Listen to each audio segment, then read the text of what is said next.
Another day, another basketball stories na naman ang pagkukwentuhan natin.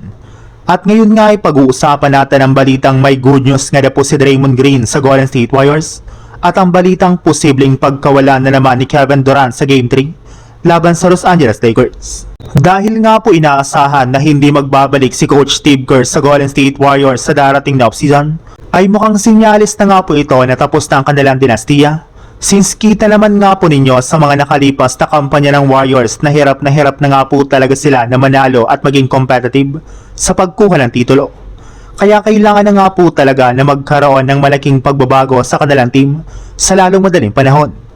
Pero kung si Draymond Green na rin naman nga na po ang inyong tatanungin, wala rin naman nga na po siyang balak na umalis sa Warriors at iwan ang kanyang teammate na si Stephen Curry. Kahit man nga po marami na sa miyembro ng kanilang ginawang dinastiya noon ang umalis na sa team ay mananatili pa rin nga po siya dito kasama si Stephen Curry.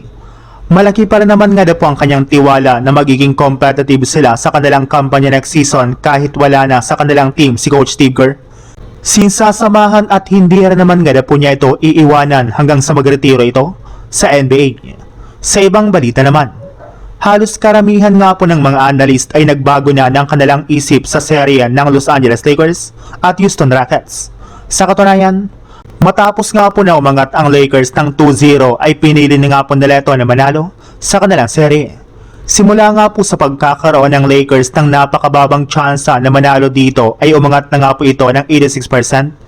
Since kita nga po sa mga nangyari sa Game 1 at Game 2 na na-outplayed nga po talaga ng Lakers ang Rockets sa halos lahat ng aspeto ng kanilang laban.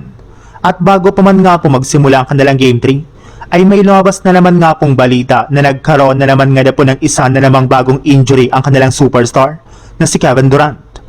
Ayon nga po dito, nagtamo nga na po ito ng left ankle sprain.